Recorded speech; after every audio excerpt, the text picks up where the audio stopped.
आपके अपने YouTube channel rock study class में दोस्तों आपका स्वागत है। दोस्तों आज इस वीडियो में हम पढ़ने वाले हैं कक्षा 12वीं में इतिहास हिस्ट्री विषय में अध्याय 4 विचारक विश्वास और इमारतें। ओके, इससे पहले का अध्याय अगर आप पढ़ना चाहते हैं तो आपको क्या है प्लेलिस्ट में जाना है क्लास 12th हिस्ट्री में। ओके, वहाँ आपको क्या है कंप्लीट आपको वीडियो मिल जाएंगी। ओके, क्रम से देख लेते हैं विचार विश्वास और इमारतें। क्रम से मैं आपको एक टॉपिक समझाऊंगा और वो भी आपको क्या है डायग्राम के साथ। ओके, जहाँ क्या है चित्रों के माध्यम के इससे मैं आपको समझा सकता हूँ, तो चित्रों के माध्यम से मैं आपको समझाऊंगा। ओके, वीडियो को ध्यान से अंत तक देखिएगा। तो पहले देख लेते हैं सांची की एक झलक। तो ये सांची का स्तूप है। ओके, तो पता है आपको सांची के है भोपाल। आपको कमेंट करके बताना कि सांची आपको पता है भोपाल में है, भोपाल से कितने किलोमीटर दूर है ये आपको क्या है कमेंट करके बताना। ओके, तो देख लेते हैं इस प्रकार से सांची स्तूप दिया हुआ है। थोड़ा ओल्ड है, आप क्या है नेट से एकदम लेटेस्ट आप फोटो देख सकते हो। ओके, तो सांची का स्तूप क्या है बौद्ध धर्म से संबंधित एक महत्वपूर्ण साक्ष्य है। ओके, बौद्ध धर्म से संबंधित है आपका सांची स्तूप। ओके, आगे हम पूरा डिटेल से समझेंगे धीरे धीरे चैप्टर में, जैसे आगे बढ़ते जाएंगे आपको क्या है कंप्लीट आपको समझ में आता जाएगा। ओके, 19वीं सदी में यूरोपियों ने सांची के स्तूप में अपनी दिलचस्पी दिखाई। फ्रांसीसी भी क्या है सांची के स्तूप को देखकर मोहित हो गए। ओके, मतलब क्या है फ्रांसीसी आए, अंग्रेज भी आए, ओके यूरोपियन भी आए, इस क्या है सांची के स्तूप को देखने के लिए और इससे में मोहित हो गए, मतलब इन्हें क्या है पसंद आ गया। अंग्रेज और फ्रांसीसी, ओके अंग्रेज तथा फ्रांसीसी दोनों ही सांची के तोरण द्वार को ले जाना चाहते थे। फ्रांसीसी ने तोरण द्वार को फ्रांस के संग्रहालय में ले जाने के लिए शाहजहां बेगम से इजाजत मांगी। ओके, तोरण द्वार क्या होता है इस प्रकार से ये होता है आपका एक है स्तूप। ओके, इसके तोरण होता है जो आगे का मेन गेट होता है। ओके, मेन गेट होता है वो इतना उसमें इतनी कलाकृति होती है, इसमें इतनी आकृति होती है, बहुत ज़्यादा सुंदर लगता है। तो जो फ्रांसीसी लोग हैं, ओके फ्रांसीसी क्या है इस द्वार को निकालकर तोरण द्वार को निकालकर वो अपने कहाँ ले जाना चाहते थे, फ्रांस ले जाना चाहते थे। और फ्रांस में क्या करते हैं उनके अपने संग्रहालय में रखते लोगों को दिखाने के लिए। ओके, उन्होंने किससे शाहजहां बेगम, वहाँ की भोपाल की उस समय बेगम थी, उनसे क्या अनुमति मांगी कि हमें क्या है ये अपना जो तोरण द्वार है सांची का ये हमें क्या है दे दीजिए। ओके, तो इसके देखिए किस प्रकार से इन्होंने बचाया, लेकिन क्या है बड़ी ही सावधानी से इस तोरण की प्लास्टर प्रतिकृति बनाई गई और क्या अंग्रेज तथा फ्रांसीसी दोनों के लिए इससे संतुष्ट हो गए। तो है महारानी ने क्या किया, महारानी ने कहा कि ये मूल कृति है जो मूल है वो हम नहीं देंगे, लेकिन उसका क्या डुप्लीकेट बनवा देंगे, पत्थर से उसका डुप्लीकेट बना दिया, प्लास्टर से उसका डुप्लीकेट बना दिया और डुप्लीकेट क्या है वो अंग्रेजों और क्या है फ्रांसीसी को दे दिए, जिससे क्या है वो भी क्या है संतुष्ट हो गए। ओके, इस कारण से क्या है जो मूल कृति है वो भोपाल के राज्य में अपनी जगह स्थित है, मतलब अभी भी क्या है आप जाएंगे तो आपको सांची में देखने जाएंगे तो आपको यहाँ तोरण द्वार मिल जाएगा वही उनकी मूल अवस्था में। ओके, तो भोपाल के शासक शाहजहां बेगम और उनकी उत्तराधिकारी सुल्तान जहां बेगम ने इस प्राचीन स्थल का क्या रख रखाव के लिए क्या है धन अनुदान भी किया, मतलब क्या है पैसे भी इसमें खर्च किए। ओके, पैसे भी लगाए। जॉन मार्शल ने सांची के महत्व को समझा और उस पर ग्रंथ लिखा। अपने द्वारा लिखे गए ग्रंथ को क्या है सुल्तान जहां को समर्पित किया। सुल्तान जहां ने क्या है वहां पर एक क्या है संग्रहालय तथा अतिथिशाला बनाने के लिए धन का अनुदान किया। सुल्तान जहां ने क्या है जॉन मार्शल द्वारा लिखी गई पुस्तक का प्रकाशन के लिए क्या है धन अनुदान दिया। ओके, आगे देख लेते हैं। अब देखेंगे हम यज्ञ और विवाद।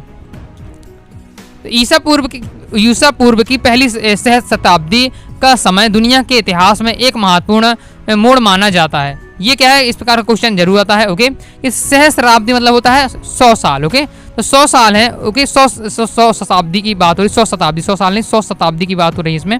ओके, तो 100 साल की बात है, तो ईसा पूर्व के 100 साल पहले में तो ये जो समय है वो कितना महत्वपूर्ण क्यों माना जाता है, तो इसका आंसर आपको क्या लिखना है ये आप देख लीजिए। तो इस काल में जो हुए इस साल के मतलब शताब्दी में ईसा पूर्व के शताब्दी में क्यों महत्वपूर्ण है, क्योंकि ईरान में क्या है जरथुस्त्र मतलब ये ईरान के क्या है भगवान के रूप में माने जाते हैं। जिस प्रकार हमने भारत में महावीर बुद्ध हुए इसी प्रकार का ईरान में जरथुस्त्र हुए, चीन में क्या है आपके कोंगजी हुए। ओके, और यूनान में आपके सोक्रात प्लूटो अरस्तु हुए। ओके, ये सब राजनीतिज्ञ हुए। ओके, ये अर्थशास्त्री हैं और बहुत ही क्या है इनके भगवान के रूप में माना जाता था। तो हर देश में अपने अपने हुए। ओके, इसलिए इसी समय ये जितने विद्वान हैं इसी समय आए थे। ओके, ईसा पूर्व के सहस्राब्दी में, इसलिए क्या है महत्वपूर्ण माना जाता है। इन्होंने क्या है जीवन के रहस्यों को समझने का प्रयास किया। कि इन्होंने जीवन के रहस्यों को समझने का प्रयास किया जो मैंने यहाँ देखा, ये आपके सुकरात हो गए, प्लूटो हो गए, अरस्तु, महावीर, बुद्ध, ओके आपके कोंगजी, इन सभी ने क्या है जीवन के रहस्य को समझने का प्रयास किया। ओके, और इन्होंने मनुष्य तथा विश्व व्यवस्था के बीच रिश्ते को समझने का प्रयास किया। इसी समय गंगा घाटी में नए राज्य और शहर का उदय हो गया था, जिस कारण यहाँ आर्थिक और सामाजिक जीवन में कई महत्वपूर्ण बदलाव आ रहे थे। इन चिंतकों ने बदलते हुए हालात को समझने का भी प्रयास किया। ओके, ये इन के बारे में बताया गया। ओके, अब यज्ञों की परंपरा देख लेते हैं। प्राचीन युग में क्या है कई धार्मिक विश्वास, चिंतन, व्यवहार की कई धाराएं चली आ रही हैं। पूर्व वैदिक परंपरा की जानकारी हमें ऋग्वेद से मिलती है। ऋग्वेद में क्या है, अग्नि, सोम, इन आदि कई देवताओं को क्या है स्तुति का संग्रह है। मतलब इन देवता की, सोम देवता की, अग्नि देवता की, सबकी क्या है स्तुति दी हुई है। किसमें? आपके ऋग्वेद में, ओके, प्राचीन ग्रंथों में। अब लोग यज्ञ क्यों करते हैं? सवाल में पूछा जा सकता है कि लोग यहाँ यज्ञ करते हैं तो क्यों करते थे, क्या कारण है? तो अपने मवेशियों के लिए, मतलब अपने क्या जानवरों की सुरक्षा के लिए करते थे, पुत्र के लिए करते हैं, मतलब पुत्र प्राप्ति के लिए, अच्छे स्वास्थ्य के लिए, लंबी उम्र के लिए, इन सभी कारणों के कारण क्या लोग क्या है यज्ञ कराया करते थे। ओके, प्रारंभ में यज्ञ क्या है सामूहिक रूप से किए जाते थे, लेकिन बाद में कुछ यज्ञ घरों के मालिक द्वारा किए जाने लगे। ओके, मतलब पहले क्या होता था, जैसे यज्ञ करना है तो पूरे गांव जिसमें हो रहा है तो पूरे गांव के सभी परिवार मिलकर क्या है यज्ञ किया करते थे। लेकिन यार बाद में क्या है कि घरों के, मतलब सिंपल क्या है घर के मालिक करने लगे। ओके, मतलब घर में भी आप कर सकते थे, इस प्रकार से हो गया। ओके, रासु यज्ञ, अश्वमेध यज्ञ काफ़ी जटिल माने जाते हैं। मतलब यज्ञ कई प्रकार के होते हैं, लेकिन उसमें जटिल है रासु यज्ञ। रासु यज्ञ कब होता है? जब मान लीजिए एक राजा है और राजा अपना, मतलब राज उसका कार्यकाल खत्म हो गया, अब उसको पता है कि उसे अपने पुत्र को उत्तराधिकारी बनाना है। जब वो अपने पुत्र को उत्तराधिकारी बनाएगा तब वो क्या है राजसु यज्ञ कहलाता है। ओके, अश्वमेध यज्ञ आपको पता होगा, अश्वमेध यज्ञ क्या होता है कि इसमें ये नॉर्मल सभी कोई राजा नहीं कर सकता, नॉर्मल मतलब कोई भी राजा नहीं कर सकता था। इसे एकदम जो विश्व विजेता हो, या मतलब जिसने क्या है जिसे सब कोई डरता हो या किसी की शक्ति बहुत तेज हो। इसमें क्या होता था कि एक घोड़ा को जिसे मान लीजिए जिसे करवाना हो, इस राज्य को करवाना, तो ये अपना एक घोड़ा क्या है इसे सजाकर घूमने छोड़ देगा। ओके, और इसके सामने इसके साथ 4-5 सैनिक लगे रहेंगे, घोड़ा के साथ जाएंगे। ओके, तो घोड़ा को जहां भी जाना है वो अपनी इच्छा अनुसार जाता जाएगा। ओके, और जिस राज्य से ये गुजरेगा, मतलब दूसरे राज्य में भी जाएगा, जिस राज्य से ये गुजरेगा वो राज्य क्या है उस राजा का हो जाएगा। ओके, और जिस राज्य ने इसे रोक लिया, मतलब उसे क्या है जिसने छोड़ा है घोड़ा, उससे युद्ध करना पड़ता था। ओके, तो ओके ये होता है। तो ये इसमें ओके जहाँ जहाँ घोड़ा जाता जाएगा वो उस राज्य का ये हो जाएगा राजा। ओके, इस प्रकार से इन यज्ञों को सरदार या राजा द्वारा किया जाता था।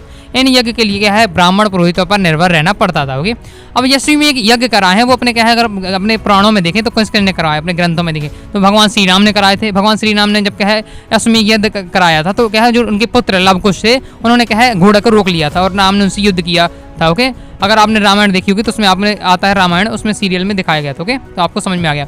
युधिष्ठिर ने भी किया था, पुष्यमित्र शुंग ने किया था, समुद्रगुप्त ने किया था, चंद्रगुप्त सेकंड ने, इन सब ने किया था इतिहास में। ओके, अश्वमेध यज्ञ ये केवल नॉलेज के लिए मैंने आपको बता दिया। ओके, नए प्रश्न। ओके, क्या है अब कुछ इस प्रकार से मन में सबके क्वेश्चन आते हैं।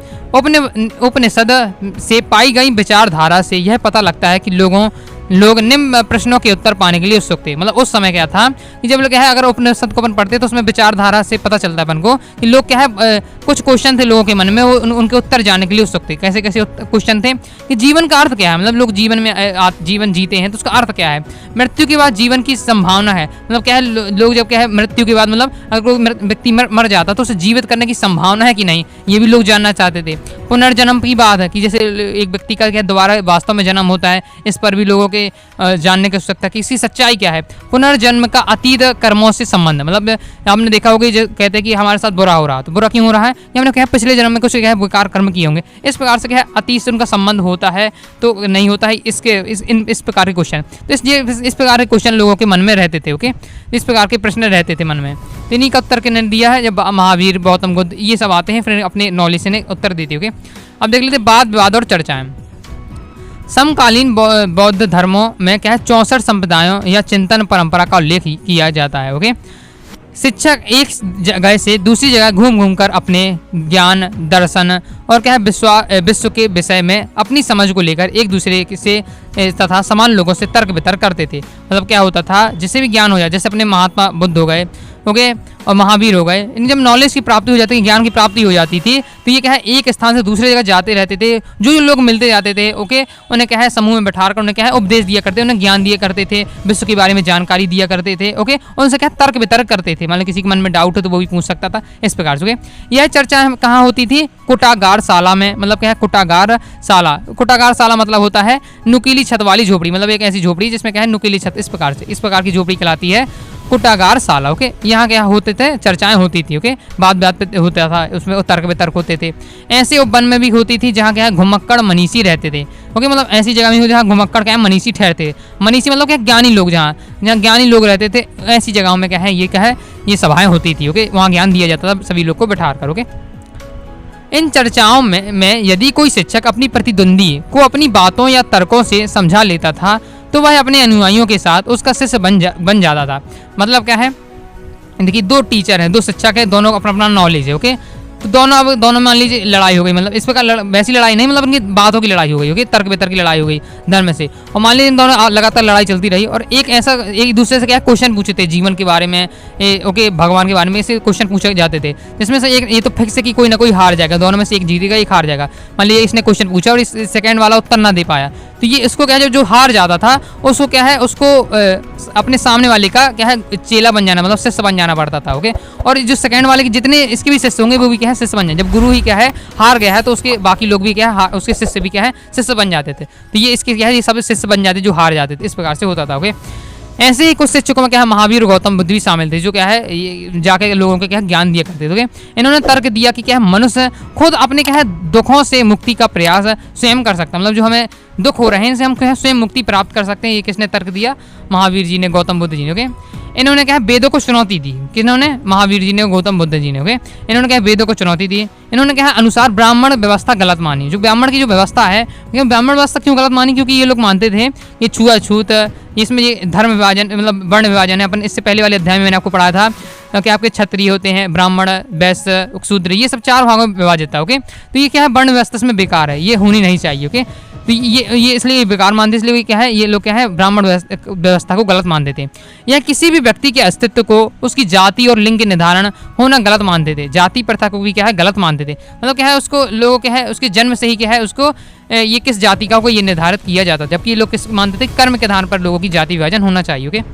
हम आगे नेक्स्ट टॉपिक पढ़ेंगे, लौकिक सुखों से आगे महावीर का संदेश जैन धर्म। मतलब हम क्या है जैन धर्म के बारे में पढ़ेंगे, फिर इसके बाद मैं आपको आगे बौद्ध धर्म के बारे में पढ़ाऊंगा, ओके। जो लाइन लिखी लौकिक सुखों से आगे महावीर का संदेश, इसी प्रकार से आप अगर एनसीईआरटी पुस्तक पढ़ते हैं उसे समझते हैं तो इसी प्रकार की लाइन आपको देखने को मिल जाएगी, ओके। जैन धर्म में समझेंगे अब। तो देखिए आपके क्वेश्चन आता है ऑब्जेक्ट में कि जैन धर्म के संस्थापक थे, तो अधिकतम स्टूडेंट क्या है महावीर, मैंने पूछा है कई स्टूडेंट्स से तो महावीर बता देते हैं। महावीर लगता है कि महावीर ही क्या है सबसे पहले हुए होंगे, लेकिन मैं आपको बता दूं जैन धर्म के संस्थापक है स्वामी ऋषभदेव। सबसे पहले जो मतलब तीर्थ करते वे थे कौन? स्वामी ऋषभदेव, ओके। इन्हें क्या है आदिनाथ भी कहा जाता है या प्रथम तीर्थकर कहा जाता है। और जो महावीर थे वो 24 तीर्थकर थे। जैन धर्म में केवल टोटल 24 तीर्थकर हुए, जिसमें पार्श्वनाथ थे 23 में तीर्थकर और महावीर जी थे 24 में तीर्थकर, ओके। सबसे पहले तीर्थकर थे स्वामी ऋषभदेव, जिन्हें क्या है स्वामी ऋषभदेव जी को क्या है जैन धर्म का संस्थापक माना जाता था, ओके। आप दोस्तों आपको कमेंट बॉक्स में बताना है कि कौन सा धर्म सबसे पुराना है, जैन धर्म सबसे पुराना है कि बौद्ध धर्म सबसे पुराना है, ये आपको कमेंट बॉक्स में बताना है, ओके। चलिए आगे देख लेते हैं। जैन दर्शन की अवधारणा या शिक्षाएं, मतलब जैन धर्म क्या है किस पे बिलीव करता था, ओके। उनकी शिक्षाएं क्या थी जैन दर्शन की? तो क्या है सारा संसार प्राणवान है, मतलब क्या है पूरे संसार प्राणवान है। पत्थर, चट्टान, जल सभी में जीवन है, पेड़ पौधे हो गए, चट्टान हो गए, पत्थर हो गए, सभी जल हो गए, सभी में क्या जीवन है, ओके।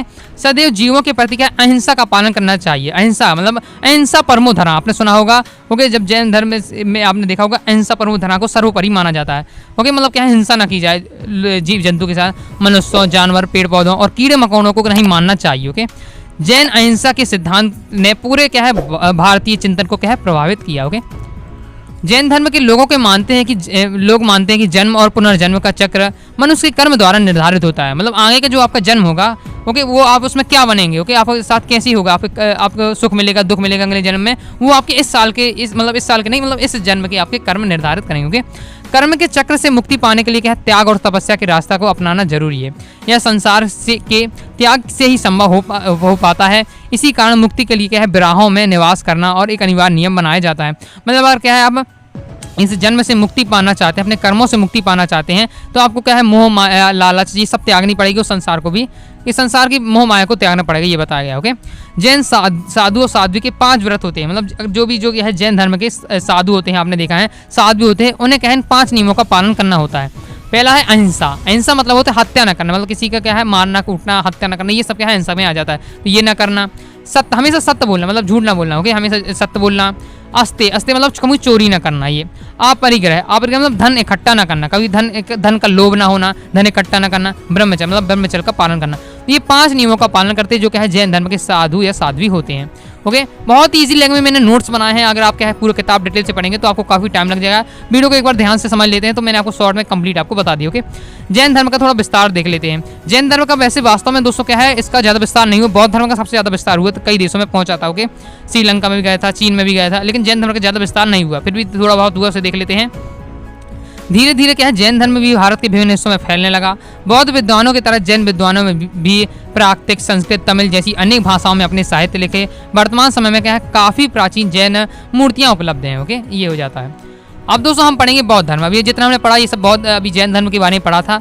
ओके, तो मैं आपको बता रहा हूँ, आपको क्वेश्चन ही बताता जाऊँगा। तो जैन धर्म के से वाले टॉपिक से सबसे ज़्यादा आपका क्वेश्चन आता है जैन धर्म की सच्चाई लिखी। यही अभी तक पेपर में यही क्वेश्चन आता है। तो आपको क्या है जैन धर्म की सच्चाई तैयार कर लेनी है। बौद्ध धर्म आगे मैं आपको क्या है बौद्ध धर्म की सच्चाई बताऊँगा, उन्हें तैयार कर लेने हैं, बहुत ही ज़्यादा महत्वपूर्ण है। और आगे अगर आप क्या है बीए करते हैं ओके, 12वीं के बाद, तो भी आपको क्या है बीए में आपको ये पूरे चैप्टर ही डिटेल से मिलेंगे इन सभी टॉपिक के बारे में। ओके, तो अभी फायदे रहेगा, अच्छे से आपको ध्यान से पढ़ लीजिएगा। ओके, तो बौद्ध धर्म के बारे में जान लेते हैं। तो बौद्ध धर्म है, तो पहले क्या है बौद्ध धर्म के संस्थापक थे, आपको पता भगवान बुद्ध। ओके, भगवान बुद्ध के बचपन का नाम था सिद्धार्थ। पिता का नाम कौन थे? शाक्यों के राजा शुद्धोधन थे उनके पिता। ओके, माता का नाम था भगवान बुद्ध की माता का नाम था महामाया देवी। ओके, लेकिन ये क्या है इनकी ये कब 5-6 साल के होंगे इनकी मृत्यु हो गई थी उनकी माता जी की। ओके, इसलिए उनका लालन पालन पोषण किसने किया? प्रजापति गौतमी ने। ओके, ये किया है। ये इनकी मौसी मानी जाती है, कुछ में बताया जाता है, कुछ माना जाता है कि इनकी सौतेली माता थी, इस प्रकार से। ओके, इसमें ध्यान नहीं देना, बस आपको याद रखना कि माता का नाम था महामाया देवी। ओके, और इनके जो लालन पालन पोषण किया उनका किसने किया? प्रजापति गौतमी जी ने। ओके, जन्म हुआ था 563 BC में। ओके, ये हो जाता है। कपिल वस्तु और लुम्बिनी में नेपाल में हुआ था। इनका भारत में जन्म नहीं हुआ था, नेपाल में हुआ था, लुम्बिनी में। ओके, गृह त्याग 29 वर्ष में गृह त्याग कर दिया था। मृत्यु है 483 BC में हुआ था। ओके, उत्तर प्रदेश के कसिया गांव में हुई थी। ओके, अब ज्ञान की प्राप्ति कहाँ हुई? तो ज्ञान की जो प्राप्ति हुई वो कहाँ हुआ? बिहार में हुआ, बोध गया नामक स्थान में। ओके, निरंजना नदी के पास पीपल का वृक्ष के पास ये नीचे बैठकर इन्हें क्या है बौद्ध की प्राप्ति, ज्ञान की प्राप्ति हुई थी, इसीलिए इन्हें क्या है पीपल के वृक्ष को नाम पड़ गया बोधि वृक्ष। ओके, ये मैंने बेसिक आपको जानकारी दी है। प्रथम उपदेश कहाँ हुआ? तो बौद्ध भगवान बुद्ध का प्रथम उपदेश हुआ सारनाथ में, धम्म चक्र प्रवर्तक। ओके, और 5 ब्राह्मण ने सर्वप्रथम मिले थे, उन्हीं को क्या है इन्होंने प्रथम उपदेश दिया था। ओके, भगवान बुद्ध का जन्म क्या है कपिल वस्तु लुम्बिनी में हुआ था। उनका बचपन का नाम सिद्धार्थ था। यह शाक्य कबीले के सरदार के पुत्र थे। सिद्धार्थ को जीवन के कटु अर्थात से दूर रखा गया। कटु यथार्थ से दूर रखा गया। महल की 4 दीवारों में सभी सुख सुविधाएं प्रदान की गई। ऐसा क्यों है देख लीजिए, ये तो अपन पढ़ चुके हैं, इनकी माता का नाम, पिता का नाम, बचपन का नाम, ये तो आप समझ गए होंगे। यहाँ एक लाइन आ रही है कि सिद्धार्थ को मतलब भगवान बुद्ध को जीवन के कटु शर्त मतलब जीवन का सत्य क्या है। ओके, और क्या है इसे दूर रखा गया। साथ ही ने क्या है बाहर घूमने नहीं दिया जा सकता, महल के अंदर रहो, केवल वहाँ महल के अंदर ही सभी सुख सुविधाएं थी, उन्हीं का क्या है मतलब वो करो, बाहर जाने नहीं दिया जाता। ऐसा क्यों हुआ था इसे जानिए। तो एक कहानी मैंने पढ़ी है, उसमें क्या बताया जाता है, आपने भी सुना होगा कि जो भगवान बुद्ध हैं तो इनके पिता हैं जो शुद्धोधन। ओके, उनके पिता ने एक ब्राह्मण को इनकी कुंडली दिखाई, ब्राह्मण को या किसी को भी दिखाई, तो उन्हें बताया कि जो भगवान बुद्ध हैं ये थोड़ा जब कुछ समय बाद ये क्या है कुछ अपनी आयु में आते ही युवा अवस्था में ये क्या है गृह त्याग कर देंगे। उन्हें एक किसी ब्राह्मण ने पहले ही इनके पिता को बता दिया था। तो इनके पिता को लगता था कि ये मेरा ये पुत्र है, ये कहीं गृह त्याग ना कर दे। इस चक्कर में उन्होंने क्या किया, उन्हें बाहर ना जाने दिया। उन्हें केवल क्या है घर के अंदर इतनी सुख सुविधाएं दे दी कि बाहर जाने की इच्छा ही ना हो, और ओके, और जिससे ये क्या गृह त्याग ना करे। लेकिन अब क्या होता है, लेकिन जो नियति में लिखा होगा वो तो होना ही है। ओके, तो सिद्धार्थ महल के बाहर की दुनिया को देखना चाहते थे, लेकिन उनके मन में था कि यार बाहर की दुनिया कैसी है, क्योंकि लोग कैसे रहते हैं उन्हें ये देखना था। तो उन्होंने एक बार क्या किया, उन्होंने अपने सारथी को शहर को घुमाने के लिए मनाया। ओके, उन्होंने अपने सारथी को मनाया कि भाई साहब मुझे क्या है शहर घूमना है, लेते चलो। जब वह क्या है शहर महल के बाहर दुनिया में आए तो उन्हें क्या है यह पहली यात्रा काफ़ी पीड़ादायक हुई। उन्होंने बाहर जाकर 4 दृश्य देखे जिससे उनका जीवन परिवर्तित हो गया। ये अब वो बाहर गए, उन्होंने 4 दृश्य देखे। ऐसे कौन से 4 दृश्य उन्हें अपन देख लेते हैं। और उन्होंने 4 दृश्य के बाद उनका जीवन परिवर्तन हो गया, उनका माइंड बदल गया और उन्होंने क्या है ग्रह छोड़ने का निर्णय ले लिया। अब वो 4 दृश्य कौन थे, अपन क्या है नॉर्मल डेली देखते हैं ये दृश्य। ओके, फिर भी अपन क्या है जो कि त्यों हैं, लेकिन क्या है इन 4 दृश्यों के कारण भगवान बुद्ध ने अपना जीवन बदल दिया। पहला है एक बूढ़ा व्यक्ति। ओके, एक बूढ़े व्यक्ति को देखा। बूढ़े व्यक्ति से उन्होंने ये दिमाग लगाया कि बूढ़ा व्यक्ति है, उससे समझ गए कि हर व्यक्ति को क्या एक समय बाद क्या है बूढ़ा होना ही है, उसका जो यौवन है वो क्या है समाप्त हो जाना है। ओके, मतलब कोई भी चीज़ क्या है स्थिर नहीं है। साथ ही एक बीमार व्यक्ति को देखा। मतलब उससे क्या है अपना जो शरीर है उसमें भी क्या है अपन कंट्रोल नहीं रख सकते, कभी ना कभी इसमें भी बीमार हो जा सकता है, ठीक हो जाता है। और एक लाश को देखिए, एक लाश से देखिए मतलब कोई भी व्यक्ति क्या है, ये नहीं है कोई अच्छा मतलब कोई क्या है हमेशा आज होगा इस दुनिया में आ गया है, उसको हमेशा जीवना है, एक ना एक समय उसको मृत्यु होनी है। इससे ये लगा, एक सन्यासी को देखा तो उन्होंने देखा कि ये तीनों है, ये तीनों लोग किसी न किसी रूप से परेशान रहते हैं, लेकिन क्या जो सन्यासी है, सन्यासी के मजे रहते हैं। सन्यासी देखिए अपना घर त्याग कर दिया, सबसे छोड़ दिया ना, उसे भोजन खाने पीने की चिंता, मिल गया तो ठीक, ना मिल गया तो ठीक है, सबसे मजे किसके, जलवे किसके हैं, एक सन्यासी को उन्हें लगा। ओके, इसलिए उन्होंने सोचा कि अब वो क्या है सन्यासी बनेंगे और गृह त्याग कर देंगे। ये बहुत ही एक कहानी के रूप में मैंने आपको समझाया, लेकिन महत्वपूर्ण है। ओके, सिद्धार्थ ने फैसला किया कि वे अब क्या संन्यास का रास्ता अपनाएंगे। उन्होंने महल की सुख सुविधाएं को त्याग कर दिया। सिद्धार्थ क्या सत्य की खोज में महल को छोड़कर निकल गए। सिद्धार्थ ने साधन के कई मार्गों को खोजने का प्रयास किया, मतलब भगवान को कैसे बनाया जाए, साधना किस प्रकार से किया जाए, इनको उसने प्रयास किया, कई मार्ग अपनाए। उन्होंने अपने शरीर को अधिक से अधिक कष्ट दिए। ओके, जिससे कारण वह मरते मरते बच गए। उन्होंने इतने ज़्यादा कष्ट दिए अपने शरीर को कि जिससे मरते मरते बच गए, ऐसी स्थिति भी आ गई। इस प्रकार उन्हें ज्ञान की प्राप्ति हो गई। ओके, और ज्ञान की प्राप्ति के बाद उन्हें क्या है बुद्ध के नाम से जाने लगा। ओके, मतलब पहले इनका नाम था सिद्धार्थ था, लेकिन जब इन्हें ज्ञान की प्राप्ति हो गई तो इन्हें क्या है बुद्ध इनका नाम पड़ गया। ओके, बाकी जीवन भर उन्होंने क्या है धर्म एवं क्या है सम्यक जीवन के यापन की शिक्षा दी। ओके, अब देख लेते हैं बुद्ध की शिक्षाएं, मतलब भगवान बुद्ध की शिक्षाएं देख लेते हैं। तो इनकी जो शिक्षाएं हैं वो 3 पिटक में संग्रहित हैं। जैसे हिंदुओं का धर्म होता है गीता हो जाता है, महाभारत हो जाता है, ओके, रामायण है, इसी प्रकार के बुद्ध धर्म का सबसे ग्रंथ है वो त्रिपिटक है। मतलब त्रिपिटक क्यों कहा जाता है, इसमें 3 ग्रंथ है। ओके, तो इसलिए उनका समूह को कहते हैं त्रिपिटक। विनय पिटक हो जाता है, सुत्त पिटक, अभिधम्म पिटक। ओके, विनय पिटक में जानकारी मिलती है बौद्ध संघ के नियम, एक बौद्ध संघ बने, मतलब एक समूह बना बौद्ध संघ का, उनके नियम क्या थे उसमें आपको जानकारी मिलेगी विनय पिटक में। सुत्त पिटक की जो पुस्तक है मतलब ग्रंथ है उसमें आपको मिलेंगे उपदेश है, मतलब भगवान बुद्ध के उपदेश मिलेंगे। अभिधम्म पिटक में आपको दार्शनिक सिद्धांत मिलेंगे। ओके, अब सुत्त पिटक में दी गई कहानियों के आधार पर भगवान बुद्ध की शिक्षाओं का पुनर्निर्माण किया गया है। कुछ कहानियों में अलौकिक शक्तियों का वर्णन किया गया है, तो कुछ कहानियों में इसमें लौकिक हो जाएगा। अलौकिक शक्तियों की बजाय क्या है बुद्धि विवेक का तर्क के आधार पर समझाने का प्रयास किया गया है। ओके, लौकिक होता है मतलब जो बिल्कुल जिसमें मान ली कोई मृत व्यक्ति है उसे क्या है कुछ जादू करके उसे क्या है जीवित कर दिया, तो ये हो जाएगा बिल्कुल अलौकिक, जो मतलब विश्वासी ना हो। और लौकिक मतलब होता है जो मतलब तर्कों के माध्यम से, आपके नॉलेज के माध्यम से किसी बात को सिद्ध कर दिया जाए। ओके, अब देख लेते हैं हम भगवान बुद्ध की शिक्षाएं कौन कौन सी हैं। ओके, मतलब ये इनका शिक्षाएं किस प्रकार से थी। तो विश्व अस्थिर है। ओके, यह लगातार बदलता रहता है, मतलब कोई भी चीज़ स्थिर नहीं है। जैसे अगर अभी आप गाँव गए, अभी आप क्या है आप अगर 10 साल तक अपने गांव ना गए हो आप, ओके, और फिर आप 10 साल बाद गांव जाएंगे तो जितनी भी चीज़ें वहाँ सब लगभग बदल जाएंगी। आपने देखा ऐसा तो है नहीं है, जो कहते हुए कुछ ना कुछ इसमें परिवर्तन आ जाएगा, मतलब कोई भी चीज़ स्थिर नहीं है, यहाँ कुछ भी स्थायी नहीं है। भगवान का होना एक अप्रासंगिक है, मतलब ये भगवान को ज़्यादा इतना नहीं मानते थे। ओके, राजाओं को दयावान होने की सलाह दी है, सत्य और अहिंसा का पालन करने के लिए कहा है, और मध्यम मार्ग को अपनाने के लिए कहा है। उनकी शिक्षा एक मेन लाइन है मध्यम मार्ग अपनाना, उनकी एक मुख्य शिक्षा है मध्यम मार्ग अपनाना।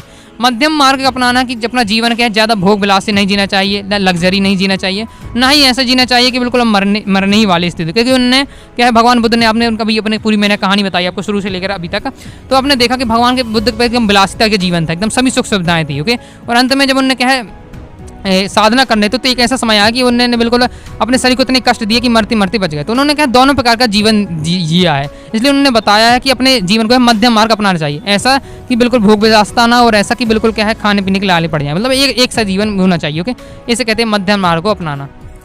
निवारण शब्द आता है, निवारण का अर्थ क्या होता है, तो निवारण का अर्थ होता है अहम और इच्छा को खत्म कर देना। मतलब भगवान कहते हैं कि क्या है अगर आपको क्या है अपना मोक्ष प्राप्त करना है, मतलब क्या है अंत में निवारण प्राप्त करना, मुक्ति प्राप्त करनी, जिसे कहते हैं अपनी भाषा में मुक्ति। ओके, तो मुक्ति प्राप्त करनी है तो वो वही व्यक्ति प्राप्त कर सकता जो अपनी क्या है अपने घमंड को और अपनी इच्छाओं को त्याग कर देता है। ओके, बुद्ध ऐसा मानते हैं कि हमारी समस्याओं की जड़ क्या है हमारी इच्छाएं। ओके, हम जब इच्छा करते हैं वही हमारी समस्या की जड़ है। यदि हम अपनी इच्छाओं और लालसा को त्याग कर देते हैं तो हमारा क्या है निवारण की प्राप्ति हो जाती है, हमें क्या है मुक्ति की प्राप्ति हो जाती है। बुद्ध ने अपने शिष्यों को अंतिम निर्देश यह दिया कि तुम क्या है तुम सब अपने लिए क्या है खुद ही ज्योति बनो, क्योंकि तुम्हें खुद ही अपनी मुक्ति का रास्ता ढूंढना है। मतलब क्या है बुद्ध कहते हैं अपनी अपनी मुक्ति का रास्ता स्वयं ढूंढने का प्रयास करो। बुद्ध के अनुयायी क्या है बुद्ध से प्रभावित होकर धीरे धीरे क्या है शिष्यों का दल तैयार होता गया, मतलब लोग क्या है उनसे बुद्ध से बहुत ज़्यादा प्रभावित होते गए और उनके क्या है शिष्य बनते गए। ओके, और अब क्या है एक आवश्यकता एक संघ की स्थापना की थी, मतलब बहुत ज़्यादा उनका समूह बन चुका था। ओके, तो एक संघ बनाना था, उनका एक पूरा एक समूह बनाना था। ओके, तो संघ की स्थापना की गई और कुछ भिक्षु क्या है धर्म की शिक्षाएं बन गए, मतलब जो वहाँ के लोग थे वो क्या है वहीं उनके शिष्य ही लोग हैं लोगों को शिक्षा देने लगे। यह बिल्कुल सादा जीवन बिताते, जो भी यहाँ भिक्षु बन जाता था वो बिल्कुल सादा जीवन बिताते थे। ओके, यह उतना ही वस्तु अपने पास रखते थे जितनी उन्हें जीवन यापन के लिए जरूरत होती थी, मतलब उतना ही उन्हें रखना है जितना उन्हें क्या है जीवन जीने के लिए आवश्यकता है। जैसे क्या है भोजन की दान प्राप्त करने के लिए कटोरा, तो ये अपने अपने साथ हमेशा कटोरा रखते हैं, क्योंकि इन्हें क्या है भिक्षा से इनका जीवन चल जाता था, तो भिक्षा मांगने की कटोरा अपने पास रखते थे। या लोग क्या है लोगों के दान पर निर्भर होते, इसलिए इन्हें क्या है भिक्षु कहा जाता था। ओके, बहुत ईजी लैंग्वेज है, आपको कहानी के रूप में समझ में आ रहा होगा। ओके, प्रारंभ में केवल पुरुषों ही संघ में शामिल थे, मतलब केवल इसमें क्या है पुरुष ही संघ में शामिल हो सकते थे। ओके, बाद में क्या है संघ में महिलाएं भी शामिल होने लगी, शामिल होने की अनुमति मिली। ओके, और ये अनुमति कैसे मिली? बुद्ध का सबसे प्रिय शिष्य कौन थे? आनंद थे। ओके, आनंद बुद्ध के प्रिय शिष्य थे। तो आनंद ने क्या है बुद्ध को समझाया। ओके, आनंद जी ने क्या है बुद्ध जी को समझाया कि महिला को भी क्या है संघ में शामिल किया जाए। साथ ही उनकी जो माता थी, ओके, माता उपमाता थी उनकी, प्रजापति गौतमी, जिन्होंने क्या है बुद्ध का पालन पोषण किया। ओके, उन्होंने भी ये वो क्या है संघ की सबसे पहली क्या है भिक्षुणी बनी। ओके, कई स्त्रियां जो संघ में शामिल हुई वह भी क्या है धर्म के उपदेशिका बन गई। बाद में यह क्या है थेरी बन गई। थेरी का मतलब होता है जिन्होंने निवारण प्राप्त कर लिया, मतलब जिन्हें मुक्ति का रास्ता मिल गया, उन्हें कहते हैं थेरी। ओके, मतलब महिलाओं के लिए शब्द यूज किया गया है। बुद्ध के अनुयायी विभिन्न सामाजिक वर्गों में से आए थे, मतलब क्या है यहाँ कोई भी इसमें जात पात नहीं देखी जाती, कोई भी आके क्या है भिक्षु बन जाता है। जैसे राजा भी होता था, धनवान लोग भी, चाहे गरीब हो, चाहे सामान्य जनता हो, कर्मकार हो, दास हो, शिल्पी हो, कोई भी आकर क्या है यहाँ क्या है वो बन सकता था, भिक्षु या भिक्षु का बन सकता था। ओके, संघ में शामिल हो सकता था। जो एक बार संघ में शामिल हो जाता था उसे अपनी क्या है सभी समान अपना क्या है समान का माना जाता था, सभी को क्या है सभी को समान दृष्टि से देखा जाता था। भिक्षु या भिक्षुणी क्या जन जाने के बाद उन्हें अपनी पुरानी पहचान को त्याग कर देना। पुरानी पहचान मतलब जो राजा बन के आया है, राजा है जो वो क्या है भिक्षु भिक्षुणी बन गया है। ओके, तो अब वो क्या है उस राजा को उसे अपना क्या है वो राजा छिपा देने पड़ती, हम राजा थे पहले क्या समय थे, जो कर्मकार है, शिल्पी है, ओके, वो सब उनको अपनी पूरी पुरानी पहचान छुपा के एक नया नाम दिया जाता था। बुद्ध जब जीवित थे तो उस काल में क्या है बौद्ध धर्म तेजी से फैला, लेकिन क्या है बुद्ध की मृत्यु के पश्चात यह धर्म तेजी से विभिन्न देशों में फैलने लगा। जो लोग समकालीन प्रथाओं से असंतुष्ट थे बौद्ध धर्म में शामिल होने लगे। मतलब ओके, बौद्ध शिक्षा में जन्म के आधार पर श्रेष्ठ नहीं माना जाता था, बल्कि क्या है मनुष्य के कर्म के आधार पर उनके अच्छे आचरण के महत्व दिया जाता था। इसी कारण महिला और पुरुष इस धर्म को आकर्षित हुए। देखिए बौद्ध धर्म क्या है बाद में बहुत तेजी से बढ़ा, बहुत लोग ज़्यादा इसमें क्या है लोग शामिल हुए। ऐसा रीजन क्या है, इसका मुख्य रीजन था इसमें कि इसमें क्या है जन्म ज़्यादा श्रेष्ठ नहीं माना जाता, मतलब इसमें क्या जाति वजह नहीं थी। ओके, ऊंचा नीचे जाति किसमें नहीं था। ये तो जैसे अपने ब्राह्मण धर्म में अपन ने देखा, ग्रंथ में देखा कि पहले इससे पिछले चैप्टर में किसमें क्या है 4 भागों में बांट दिया गया था पूरे समाज को। आपका हो जाता ब्राह्मण, क्षत्रिय, ओके, और वैश्य, शूद्र, इस प्रकार से बांट दिया गया था। लेकिन यहाँ क्या है किसी को सभी एक समान माने जाते थे। ओके, यहाँ लोग क्या है कर्म के आधार पर अच्छे माने जाते थे, ना कि क्या है जन्म के आधार पर। इसलिए लोग क्या है ज़्यादातर लोग इसमें क्या है शामिल होने लगे। ओके, देख लेते अशोक की धर्म के विषय, बहुत ज़्यादा इंपॉर्टेंट क्वेश्चन है, कई बार ये पेपर में आ चुका है, अच्छे से आपको रट लेना है। जितनी शिक्षाएं दी हैं सभी एकदम रट लीजिएगा, एकदम सिलेक्ट ऐसी क्वेश्चन डायरेक्ट पूछेगा आपसे कि अशोक के धर्म की विशेषताएं लिखी। ओके, ये आता है एमपी बोर्ड में कई बार ये क्वेश्चन आ चुका है। ओके, धर्म और धर्म में अंतर है। धर्म मतलब होता है एक नैतिकता, एक आदर्श की बात है। ओके, और धर्म मतलब होता है जो अपन धर्म होता है। ओके, वो होते हैं, तो ये होता है धर्म और धर्म में अंतर है। ओके, अशोक के धर्म देख लेते हैं। तो बड़ों का सम्मान करना, ये क्या है, ये है अपने से छोटों के साथ उचित व्यवहार करना, सत्य बोलना, धार्मिक सहिष्णुता, विद्वानों और ब्राह्मणों के प्रति सहानुभूति की नीति, अहिंसा का संदेश और सभी धर्मों का सम्मान करना, दासों और सेवकों के प्रति क्या है दया का व्यवहार करना। ये सब आपको रट लेना है एकदम सभी लाइनों को। ये सब क्या है अशोक के धर्म की विशेषता है। आप प्रीवियस पेपर उठा कर देखिएगा, ये क्वेश्चन आता है। ओके, स्क्रीनशॉट इसकी स्लाइड का अच्छे से ले लीजिए और याद कर लीजिएगा। ओके, अब दोस्तों हम पढ़ेंगे स्तूप के बारे में। ओके, स्तूप के बारे में पूरे देखने वाले हैं। तो ये स्तूप का एक मैंने डायग्राम दिया है, इसी के सहारे में आपको पूरा इसके टॉपिक समझा दूंगा। ओके, देख लीजिए, चलिए आगे देख लेते हैं अपन स्तूप किस प्रकार से होते हैं। बहुत प्राचीन काल से ही क्या है लोग कुछ जगहों को क्या है पवित्र मानते थे। अक्सर जहाँ खास वनस्पति होती थी, अनूठी चट्टानें होती थी, विस्मयकारी प्राकृतिक सौंदर्य था, वहाँ लोग पवित्र स्थल बन जाते थे। ऐसे कुछ स्थलों में एक क्या है छोटी सी बेदी भी मानी जाती है, जिन्हें कभी कभी चैत्य भी कहा जाता था। मतलब क्या है जहाँ लोगों को अच्छा लगता था। ओके, अच्छी वनस्पति होती थी, वहाँ लोग क्या है एक अपना बना लेते, उसे क्या है पवित्र स्थान मान लिया जाता था। आपने भी देखा अपने यहाँ बेदी को, ब्राह्मण धर्म में बेदी को क्या है पवित्र माना जाता है। जो आपने देखा आंगन के बीच में लगाते हैं, उसके ऊपर अपन क्या है कोई भगवान की मूर्ति रख देते हैं, शंकर जी की, या फिर उसमें क्या है तुलसी का पेड़ लगा देते हैं। इस प्रकार से सभी के घर में देखा होगा अधिकतम बेदी बनी होती है। इसे क्या है चैत्य भी कहा जाता है। अब चैत्य के यहाँ 2 अर्थ निकलते हैं। ओके, एक तो अपना अर्थ होता है बेदी, और आगे मैं दूसरा बता रहा हूँ। ओके, पहले देख लीजिए, बौद्ध साहित्य में कई चैत्यों की चर्चा है। इसमें बुद्ध के जीवन से जुड़ी जगहों का भी वर्णन है। जहाँ भी जन्मे थे लुम्बिनी, वहाँ उन्होंने इस प्रकार से ये लाइनें जो ली गई हैं, ये पूरी क्या है आपकी एनसीईआरटी में एक पैसे बना हुआ है, उसी से ली गई होंगे। सहदाय के बाद शरीर के मतलब क्या सवदाय के बाद क्या शरीर के बाद शरीर के कुछ अवशेष से टीलों पर सुरक्षित रख दिए जाते थे। अंतिम संस्कार से जुड़े ये टीले चैत्य के रूप में जाने जाते थे। मतलब क्या होता था, जब इनकी अस्थियाँ होती थी उन्हें इनके कई सारे खंड करके अस्थियों के अलग अलग जगह रख के उन्हें क्या स्तूप बना दिए जाते थे। इन्हें भी क्या है चैत्य कहा जाता है। दो अर्थ होते हैं, चैत्य का अर्थ वेदी भी होता है और चैत्य का अर्थ टीला भी होता है। ओके, ये हो जाता है। आगे देख ले स्तूप क्या है। आखिर स्तूप क्या है, तो स्तूप ये क्या है, अर्ध गोलाकार की संरचना होता है। आपने देखा स्तूप क्या है, एक अर्ध गोलाकार होता है। तो इस प्रकार से आधा गोला उसे कहते हैं स्तूप होता है। ओके, स्तूप की संरचना है। स्तूप की परंपरा बुद्ध से पहले ही रही है। मतलब भगवान जब बुद्ध आए उसी समय नहीं, उससे पहले भी रही है। लेकिन क्या है, लेकिन इसमें क्या है, बुद्ध से जुड़े अवशेषों को दफनाया गया है, इसलिए बौद्ध धर्म में यह पवित्र समझा जाने लगा है। जितनी बुद्ध धर्म के स्तूप मिलेंगे उनमें क्या खास बात होती है कि उसमें क्या है, भगवान बुद्ध की कुछ ना कुछ उसमें क्या है, उनसे संबंधित चीज़ें रखी गई हैं। ओके, किसी न किसी हर स्तूप में क्या है, उससे संबंधित भगवान बुद्ध से संबंधित वस्तु रखी गई, इसलिए उसे क्या है पवित्र माना जाने लगा। ओके, इस संरचना को क्या है, बौद्ध धर्म के प्रतीक के रूप में भी प्रतिष्ठा मिली है। ओके, स्तूप कैसे बने गए, स्तूप कैसे बनाए गए थे। ओके, तो विभिन्न प्राचीन स्तूपों की वेदिकाओं और क्या है उनके स्तंभों में कुछ अभिलेख मिले हैं। इन अभिलेखों के अध्ययन के बाद इतिहासकारों को यह पता लगा कि इन स्तूपों को बनाने तथा सजाने के लिए क्या दान दिए जाते थे। यह दान राजा, शिल्पकार, व्यापारी, महिला, पुरुष, आम लोग और बिच्छू द्वारा दिया जाता था। मतलब ये स्तूप किसके द्वारा, सभी के सहयोग से बनते थे। ओके, राजा, शिल्पकार, व्यापारी, आम, महिला, पुरुष, ये बिच्छू, ये सब बिच्छू भी क्या है, ये सब क्या है दान देते तब इसे स्तूप बनता था। ओके, अब स्तूप की संरचना देख लेते थे। स्तूप का कैसा संस्कृत में अर्थ होता है टीला। ओके, टीला होता है, इसका जन्म क्या है, एक अर्धगोला आकृति के मिट्टी के टीला से हुआ है। ओके, मतलब ये नॉर्मल क्या है, जब मिट्टी को रख दिया जाता है तो एक टीले के रूप में आकार ले लेता है। ओके, इसे ही क्या है स्तूप इसी से पड़ गया है। ओके, इससे बाद में क्या अंड भी कहा जाता है। अंड की क्या है, अर्ध अंड के रूप में दिखता है, इसलिए इसे अंड भी कहा जाता है। धीरे धीरे इसकी संरचना क्या अधिक जटिल होती गई। मतलब पहले जब स्तूप बनते थे तो नॉर्मल क्या है इस प्रकार से बना दिए, एक अर्ध हो जाता था अर्ध गोलाकार, और फिर इसके यहाँ इसे रख दिया जाता है, इस प्रकार से नॉर्मल होता था। ओके, नीचे स्तंभ बना दिए गए, तो इस प्रकार से नॉर्मल होता था स्तूप। लेकिन बाद में से क्या डिजाइनिंग दार बनाया गया और इसमें आगे चारों तरफ के खंभे खड़े करी गए। इसमें कई चौकोर और गोलाकार का संतुलन बनाया जाने लगा। अंड के ऊपर क्या है हर्मिका होती थी। मतलब इस प्रकार से पहले नॉर्मल ये क्या है होता था, इस अर्ध गोलाकार होता था, लेकिन बाद में इसमें आपने देखा इस प्रकार से हर्मिका बनाई जाती है। जो मंदिरों में भी अपने देखिए इस प्रकार से होता था, वो उसे कहते हैं हर्मिका। ओके, और यह छत्ते जैसा संरचना ईश्वर के प्रतीक के रूप में माना जाता है। जो ऊपर की छत्ता बनाया जाता था वो ईश्वर का प्रतीक माना जाता है। इसके ऊपर क्या एक छतरी भी बनाई जाती थी। ओके, चलिए मैं आपको दिखा देता हूँ एक बार किस प्रकार से होता था।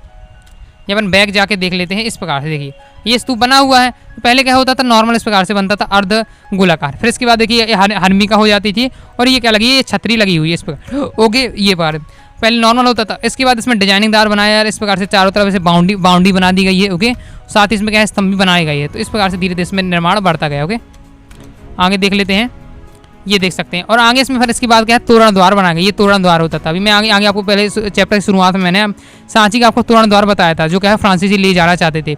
ओके, तो इसी प्रकार का तोरण द्वार देख सकते हैं। इसमें कितनी अच्छी सुंदर कलाकृति, कितना बेहतरीन लग रहा है। ये तोरण द्वार होते थे। तो किस प्रकार से बना होता है एक बार समझ लीजिए। इस प्रकार से होता था। ओके, चार दीवार का, फिर इसमें अर्धगोलाकार होता था, फिर इसमें एक हर्मिका लगी होती थी, इसके ऊपर एक छतरी लगी होती थी। इस प्रकार से यहाँ देखिए, यहाँ दिख रहा है। ओके, ये देखिए ये लगा है, ये बना है अर्धगोलाकार।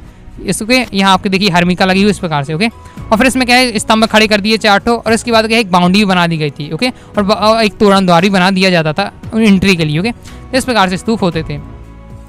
स्तूप के चारों ओर एक घेरा होता था, जो इस पवित्र स्थल को समान दुनिया से क्या अलग करने का काम करता था। ओके, कुछ स्तूपों द्वार पर तोरण द्वार भी मिले हैं। तोरण द्वार मैंने आपको जो बताया, ये गेट जो लगा हुआ है इसे ही तोरण द्वार कहा जाता था। ओके, तोरण द्वार पर क्या नक्काशी भी होती थी। ओके, नक्काशी आपने देखा, जिसमें कितनी कलाकृति बनी हुई इसमें जो मैंने आपको दिखाया है, इसमें नक्काशी भी हुआ करती थी। ओके, अशोकावाद नामक एक बौद्ध ग्रंथ के अनुसार अशोक ने बुद्ध के अवशेषों के हिस्से हर महत्वपूर्ण शहर में बांटकर उनमें क्या है उनके ऊपर क्या है स्तूप बनाए। मतलब बुद्ध संबंधी जितनी वस्तुएं थी हर जगह उनको ले जाया गया, हर जगह, और स्तूप बनाए गए। ओके, ईसा पूर्वी से दूसरी सदी तक क्या है भरहूत, सांची और सारनाथ जैसे क्या है जगहों पर स्तूप बनाए गए थे। ओके, आगे देख लेते हैं।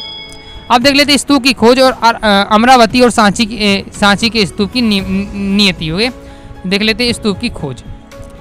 पहले इसमें देखिए क्वेश्चन आता है, मैं आपको बता देता हूँ पहले। देखिए इसमें आपके चैप्टर में दो महत्वपूर्ण स्तूप है, एक सांची का स्तूप आप पढ़ेंगे और एक अमरावती के स्तूप पढ़ेंगे। सांची के स्तूप तो मैंने आपको शुरू में थोड़ा जानकारी दी थी, आगे इसके बाद में आपको जानकारी और दे दूंगा।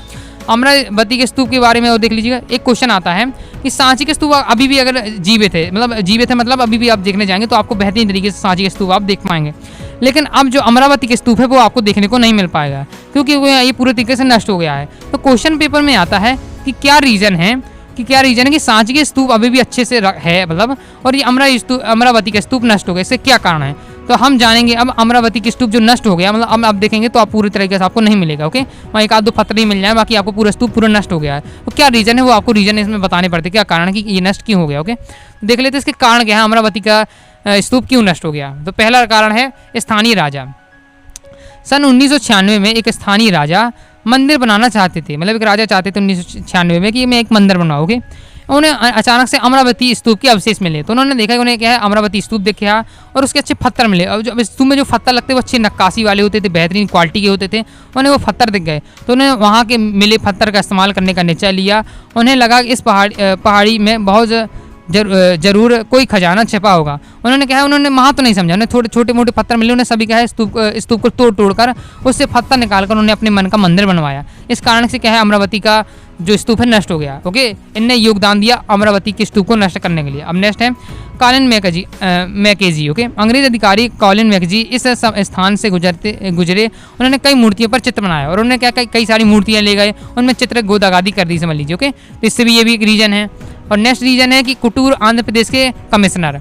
सन 1854 में गुटूर के कमिश्नर ने अमरावती क्षेत्र की यात्रा की। वे कई मूर्तियों और पत्थर के टुकड़ों को मद्रास ले गए। इन पत्थरों को क्या है कमिश्नर के नाम से भी, इटालियन संगमरमर के नाम से भी जाना जाता था।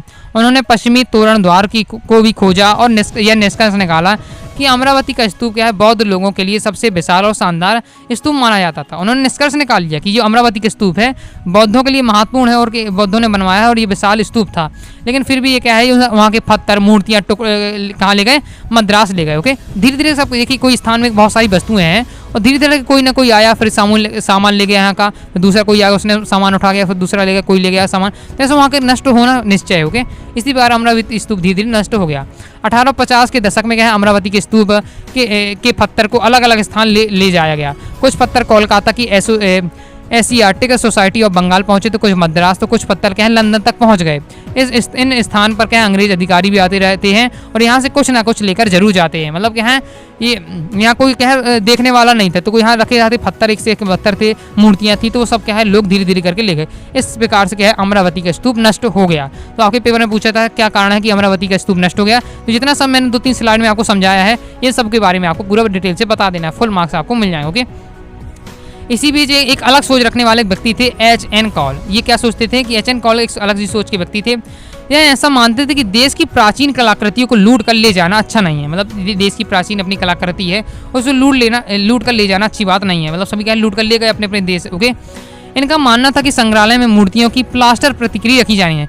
अगर आपको क्या है संग्रहालय में मूर्तियाँ रखनी है, पुरानी चीज़ें रखनी है, तो उनकी क्या कलाकृति रखो, मतलब उनका डुप्लीकेट बना के रखो, प्लास्टर से डुप्लीकेट बना लो, उनके उससे डुप्लीकेट बना के रखो। मूल आकृति है जो असली चीज़ है उसको वहीं रखा रहने दो, ये मानते थे। ओके, और उसको प्राचीन धरोहर को लूटना नहीं चाहिए, इनका ये मानना था H.N. कॉल का। ओके, और असली कृति को उसी स्थान पर रखा रहने देना चाहिए जहाँ भाई प्राप्त हुआ। ओके, लेकिन क्या केवल यही बस सोचते थे, बाकी सब तो क्या धीरे धीरे करके लूट के ले गए, जैसा अपन ने देखा है। ओके, तो एक के सोचने से क्या परिवर्तन नहीं होता, सभी के सोचने से होगा परिवर्तन। तो इसी प्रकार से क्वेश्चन आता है। ये क्वेश्चन देखो दिया हुआ है कि सांची क्यों बच गया जबकि क्या अमरावती के स्तूप नष्ट हो गया। एमपी बोर्ड में कई बार आ चुका है, CBSE में भी आया है। ओके, और कई जगह ये कई स्टेट में ये क्वेश्चन आ चुका है। ओके, इसलिए अच्छे से आपको तैयार कर लेना कि सांची के क्यों बच गया और अमरावती का नष्ट क्यों हो गया। तो आप मैं चलिए आपको शॉर्ट में थोड़ा उत्तर दे देता हूँ क्यों बच गया। कि अमरावती की खोज क्या पहले हो गई थी, मतलब क्या सांची स्तूप कभी जाना नहीं गया था, अमरावती के लोगों ने पहले खोज लिया था। और अमरावती के जो स्तूप है उसको संरक्षण की व्यवस्था नहीं थी, मतलब उसमें कोई देखा वाला नहीं था, जो आए वो सामान लेके चला जाता था, कोई उसे रोकने टोकने वाला नहीं था। ओके, विद्वान अमरावती के महत्व को नहीं समझ पाया, मतलब ये समझा कि ऐसा ही पत्थर डले हुए हैं, धीरे धीरे ले गए। ओके, 1818 में जब सांची का स्तूप की खोज हुई उस समय क्या है ये स्तूप अच्छी हालत में था। ओके, लेकिन स्तूप के 3 तोरण द्वार खड़े हुए थे और चौथा क्या है तोरण द्वार गिरा हुआ था। मतलब जब सांची की खोज हो गई तब भी ये अच्छी अवस्था में था अमरावती का स्तूप। ओके, लेकिन क्या है सांची के तोरण द्वारों को भी अंग्रेज और फ्रांसीसियों ने अपने देश ले जाने का प्रयास किया, लेकिन इसका संरक्षण हो पाया, मूल कृति स्थापित हुई। अब ओके, इसमें मैंने शॉर्ट में लिख दिया क्योंकि अपन ने इसके जैसे ही चैप्टर स्टार्ट हुआ था सांची के स्तूप से ही मैंने क्या चैप्टर स्टार्ट किया था। ओके, तो मैं आपको एक शॉर्ट में समझा देता हूँ कि जो अमरावती का स्तूप नष्ट क्यों हो गया, क्योंकि वहाँ कोई देख रेखने वाला नहीं था। धीरे धीरे मैंने आपको जो बताया, एक अंग्रेज आए, ओके, फ्रांसीसी आए, जो भी आए, ओके, और जो कि राजा महाराजा थे, वो सब धीरे धीरे वहाँ की पत्थर मूर्तियाँ ले गए, इसलिए वो नष्ट हो गया। जबकि क्या है, जो सांची का स्तूप था उससे कौन किसके अंडर में था, अपन ने देखा साहिब बेगम था, जो भोपाल की जो बेगम थी उनके संरक्षण में था। तो वो जब फ्रांसीसी क्या है सांची के स्तूप को भी ले जाने का प्रयास किया, उसके तोरण द्वार को, तो बेगम ने क्या किया, उसको नकली बनाकर उनको भेंट दे दी, भैया तुम नकली ले जाओ, असली वहीं रहने दो। यही कारण है कि सांची का स्तूप बच गया, लेकिन अमरावती का स्तूप नष्ट हो गया। ओके, तो इस प्रकार से कंप्लीट हो जाता है ये अपना। अब ये मैंने एक मैप दिया है, इसमें आपको बताना है कमेंट बॉक्स में कि ए नंबर का भी क्या है, सांची के स्तूप है कि अमरावती के स्तूप, बी नंबर का क्या है। ओके, इसमें मतलब आपको बताना है सांची के स्तूप इसमें ए नंबर का है कि बी नंबर का है, अमरावती के स्तूप कौन है वो आपको बताना। ओके, दो स्थान है, तो आपको कमेंट बॉक्स में बताना कि इनमें स्थान में अमरावती के स्तूप कहाँ है और सांची के स्तूप कौन से नंबर पे। ओके, चलिए आगे देख लेते हैं। अब हम देखेंगे मूर्ति कला, हम पढ़ेंगे मूर्ति कला के बारे में। ओके, इसमें ज़्यादा महत्वपूर्ण क्वेश्चन नहीं है, लेकिन फिर भी मैं आपको क्या है मूर्तियाँ चित्र दिखाऊंगा, उनका अर्थ क्या है ये बताऊंगा। ओके, लेकिन इतना पेपर में इसमें आता नहीं है, मैंने आपको पहले ही बता दिया है, लेकिन मैं आपको इसमें थोड़ा सा देख लीजिए। ओके, मूर्ति कला के बारे में जान लीजिए। तो प्राचीन मूर्तियाँ इतनी खूबसूरत थी कि यूरोपीय लोग इन्हें अपने देश ले जाना चाहते थे और ले जाने में सफल भी हुए, क्योंकि यह मूर्तियाँ बहुत ही खूबसूरत और मूल्यवान थी।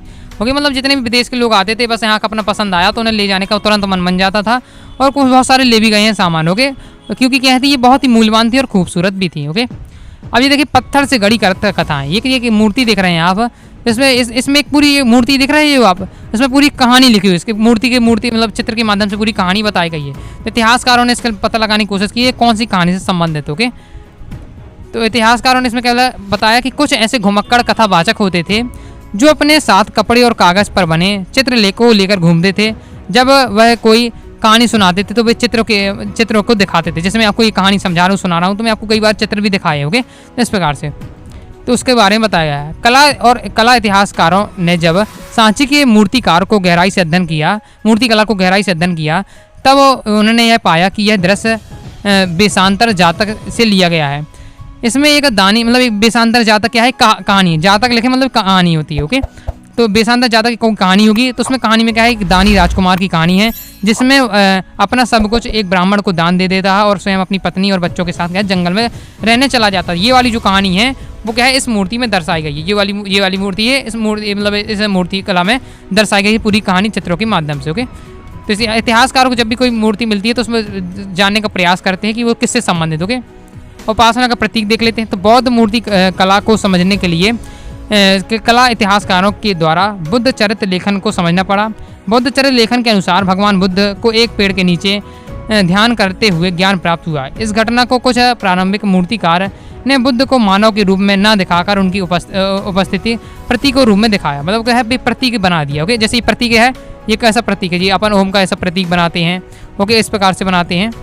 ओके, ये प्रतीक बनाते हैं, तो ये अपने हिंदू धर्म के प्रतीक है। इस प्रकार से यहाँ एक क्रिश्चियन का प्रतीक होता है, तो इस प्रकार से आपको जैसे प्रतीक होते हैं, यही उपासना के प्रतीक माने जाते हैं। तो ये देखिए, ये है, इसमें क्या है, बुद्ध की ध्यान की दशा का ये एक प्रतीक बनाया गया है। ओके, ये आप देख सकते हैं, इसमें एक पेड़ बना हुआ है, ये इस प्रकार से, और लोग इसके नीचे क्या है सिर झुकाए खड़े हुए इस प्रकार से। ओके, इसके बाद नेक्स्ट है कि महापरिनिम्बान। ओके, महापरिनिम्बान मतलब इसमें क्या देखिए, ये पूरा स्तूप बना हुआ है। देखिए, ये स्तूप बना हुआ है, ये अर्ध गोलाकार बना है, यहाँ हर्मिका बनी हुई है, और यहाँ क्या है ऊपर बना है आपकी छतरी बनी हुई है, नीचे गेट लगा, तोरण द्वार बना हुआ है, इस प्रकार से लोग खड़े हुए हैं। इस प्रकार से चित्र हैं। ये चित्रों को मैंने आपको समझाने के लिए बताया गया, आपके चित्र आपके उसमें दिए हैं बुक में। ओके, ये धर्मचक्र प्रवर्तक का चित्र है, जिसमें क्या है भगवान बुद्ध का सारनाथ में दिया गया पहला उपदेश बताया गया। ओके, धर्मचक्र का ये क्या है, इसमें चित्र बनाया गया, लोग इसमें खड़े हुए। ओके, इस प्रकार से दिया हुआ है। इससे क्वेश्चन नहीं आते हैं आपके पेपर में, लेकिन आपको समझने के लिए मैं आपको शॉर्ट में बताते जा रहा हूँ। लोक परंपराएं, सांची में कुछ ऐसी मूर्तियाँ मिली हैं जिससे संबंध शायद सीधा बुद्ध मत से नहीं है। इसमें कुछ क्या है सुंदर स्त्रियों की क्या मूर्ति मिली है। शुरू में विद्वान इन मूर्तियों का महत्व नहीं समझ पाया, क्योंकि इन मूर्तियों का त्याग और तपस्या से कोई संबंध नजर नहीं आता था, कोई रिश्ता समझ में नहीं आता था। ओके, जैसे ये एक मूर्ति मिली है, लेकिन इतिहासकारों ने पता लगाया कि इतिहासकार परंपराओं का अध्ययन करने के बाद यह पता लगाया कि यह क्या है सालभंजिका की मूर्ति है। ओके, सालभंजिका क्या होती थी, जो भी ये पेड़ को छूती थी, एक ऐसी महिला थी, एक स्त्री थी, जो भी पेड़ को छूती थी उस पेड़ के क्या फूल खिल जाते, तो वो पेड़ क्या हरा भरा हो जाता है। एक ऐसी कहानी है, उससे ये चित्र बना हुआ। ओके, लोक परंपरा में ऐसा माना जाता था कि इस स्त्री द्वारा छुए जाने पर क्या पेड़ों में फूल खिल जाते थे और फल लगने लगते थे। उसे क्या है शुभ प्रतीक के रूप में माना जाता था। इसी कारण इसे स्तूप में क्या है बनाया गया है। इससे यह भी पता लगता है कि बौद्ध धर्म में क्या है बाहर से विश्वास, प्रथा और अवधारणा को भी शामिल किया गया है, जिससे बौद्ध धर्म क्या है समृद्ध हुआ है। मतलब क्या है दूसरे धर्म की इसमें शिक्षाएं ली हुई बौद्ध धर्म में। ओके, इसके अलावा क्या है इसमें जानवरों की मूर्तियाँ भी मिली हैं, जिसमें हाथी, घोड़ा, गाय, बैल इत्यादि बने हुए, जैसा कि आप देख सकते हैं इसमें एक हाथी बना हुआ है। ओके, ये जातक में कई जानवरों की कहानियाँ भी ली गई हैं। जानवरों को मनुष्य के गुणों का प्रतीक के रूप में इस्तेमाल किया गया है। जैसे क्या है अपन हाथी को क्या है शक्ति का रूप मानते हैं। ओके, और ज्ञान का भी प्रतीक माना जाता था। ओके, इस प्रकार से एक महिला की मूर्ति भी मिली है जो हाथी के ऊपर क्या है जल छिड़क रही है। कुछ इतिहासकारों ने क्या है बुद्ध की माँ मानते हैं, तो कुछ इतिहासकार क्या है इन्हें लोकप्रिय देवी मतलब गजलक्ष्मी मानते हैं। गजलक्ष्मी सौभाग्य देवी मानी जाती थी। ओके, देख लेते हैं अपन मूर्ति, आगे देख लेते हैं। अब दोस्तों हम पढ़ेंगे अपने यहाँ से महत्वपूर्ण टॉपिक है ये आपका, यहाँ से महत्वपूर्ण टॉपिक स्टार्ट हुआ। अभी जो मूर्ति कला वाला मैंने टॉपिक बताया आपको इतना ज़्यादा महत्वपूर्ण नहीं है, केवल समझ के आधार पर, क्योंकि आपको चित्र देख के मैंने आपको समझा दिया। ओके, लेकिन अब हम आगे जो पढ़ेंगे आपका ये नई धार्मिक परंपराएं महायान बौद्ध धर्म। ओके, तो ये इससे संबंधित क्वेश्चन आता है, तो चलिए देख लेते हैं। तो भगवान बुद्ध की मृत्यु के बाद के समय में क्या है बौद्ध धर्म दो भागों में बढ़ गया। बौद्ध धर्म दो भागों में बढ़ गया। कौन कौन से भाग में? एक हीनयान, एक महायान। हीनयान को क्या है थेरवाद भी कहा जाता है। ओके, देख लेते हैं। ये आपकी पुस्तक से मैंने एक कटिंग ली हुई, जिसमें क्या है अपने इसमें समझाया गया महायान के बारे में और आपके हीनयान के बारे में समझाया गया है। ओके, लेकिन मैं आपको डायरेक्ट यहाँ आपको बता रहा हूँ जो आपके लिए महत्वपूर्ण है। पेपर में आपसे क्वेश्चन पूछा जाता है कि हीनयान और महायान में क्या अंतर। ओके, तो ये आपको अंतर बताना है। ओके, अंतर ही पूछा जाता है और उनके बारे में क्वेश्चन आता है। तो बस इन जी आप इतना से याद कर लीजिए, मैंने 4-5 पॉइंट लिखे हुए हैं, इतना याद कर लीजिए, आपको सब कुछ समझ में आ जाएगा। तो देख लेते हैं हीनयान के जो लोग थे। ओके, मतलब क्या है कुछ लोग यहाँ बौद्ध धर्म के हीनयान में चले गए, कुछ महायान में चले गए, कुछ जिसे जो पसंद आया। हीनयान के लोग थे क्या पुरानी परंपरा को मानते, पुरानी परंपरा जो बौद्ध भगवान बुद्ध ने बनाई है परंपरा उनको मानते थे। जबकि जो महायान के लोग थे वो थोड़ी इनने क्या है नई परंपरा बनाई थी उसे मानते थे। हीनयान में क्या है निब्बान के लिए क्या है व्यक्तिगत प्रयास किए जाते थे। निब्बान मतलब मुक्ति के लिए, जैसे भगवान अपने आगे पहले पढ़ा था स्लाइड में कि भगवान बुद्ध ने अपने शिष्यों से कहा कि तुम लोग अपना मुक्ति का रास्ता स्वयं चुनो। मतलब क्या है भगवान बुद्ध कहते थे कि अपना मुक्ति का रास्ता स्वयं बनाओ, मतलब व्यक्तिगत बनाओ अपना। ओके, कोई दूसरा सहयोग नहीं करेगा। तो हीनयान इस पर विश्वास रखता था। जबकि क्या महायान कहता कि बुद्ध को क्या है भगवान बुद्ध में विश्वास करो तो क्या है मुक्ति मिल जाएगी। और ये भगवान के बुद्ध को क्या एक अवतार मानते, भगवान मानते थे। जबकि क्या हीनयान वाले लोग भगवान बुद्ध को एक सिंपल व्यक्ति मानते थे, ओके, अच्छा व्यक्ति मानते थे। जबकि महायान वाले व्यक्ति लोग बुद्ध को क्या है भगवान के रूप में मानते थे। हीनयान वाले जो लोग हैं ओके व्यक्ति हैं वो क्या है मनुष्य को क्या बुद्ध को मनुष्य मानते थे। जबकि ये क्या है भगवान को अवतार या भगवान के रूप में मानते थे। ओके, और हीनयान का क्या है मूर्ति पूजा को निषेध मानते, मतलब मूर्ति पूजा को गलत मानते थे। जबकि क्या है महायान वाले लोग मूर्ति पूजा को अपनाया करते थे। ओके, तो ये सब है हीनयान और महायान में अंतर। याद कर लीजिएगा, महत्वपूर्ण है क्वेश्चन, इसी प्रकार से आता है हीनयान और महायान में अंतर। ओके, आप दोस्तों हम पढ़ेंगे पौराणिक हिंदू धर्म का होता है। ओके, अभी तक वीडियो को लाइक करें, सब्सक्राइब कर लीजिएगा। पीडीएफ जाकर जो मैं आपको पूरा पढ़ा रहा हूँ नोट्स इनका पीडीएफ डाउनलोड करना चाहते हो अन्य विषय का भी, तो आपको बस गूगल पर जाना है, सर्च करना NurwagaStudyClasses.com। सबसे पहले वेबसाइट आएगी, आप ओपन करके क्या है वहाँ से कंप्लीट नोट्स आप प्राप्त कर सकते हैं। ओके, बस साथ ही आप क्या है वेबसाइट से देख लीजिएगा, साथ ही टेलीग्राम को ज्वाइन कर लीजिए, इंस्टाग्राम में फॉलो कर लीजिएगा। ओके, देख लेते हैं हम पौराणिक हिंदू धर्म का होता है। तो वैष्णव ओके जो वैष्णव कौन होते थे? जो विष्णु धर्म के अनुयायी, जो मतलब भगवान विष्णु को मानते थे। ओके, वो उन्हें वैष्णव कहते थे। जो भगवान शिव को मानते थे उन्हें शैव कहते थे। वैष्णववाद में कई अवतारों की पूजा हुई। आपने भगवान विष्णु के कई अवतार हुए। ओके, वही उसी से संबंधित कई अवतार माने जाते थे। ओके, ऐसा माना जाता था कि पापियों के ये तो आप सब आपने जानते होंगे कि पापियों के बढ़ते हुए प्रभाव के चलते मनुष्य में व्यवस्था बिगड़ जाती है। तब संसार की रक्षा के लिए भगवान अलग अलग रूपों में अवतार लेते हैं। यह अलग अलग अवतार देश के विभिन्न हिस्सों में काफ़ी लोकप्रिय हुए। कई अवतारों को क्या है मूर्तियों के रूप में दिखाया गया है। शिव को उनके प्रतीक लिंग के रूप में दिखाया जाता है। इस प्रकार से आपने देखा होगा, इस प्रकार से होता है। ओके, ये लिंग रूप में दिखाया जाता है। ओके, इतिहासकारों को इन मूर्ति कला को समझने के लिए पुराणों का अध्ययन करना पड़ा।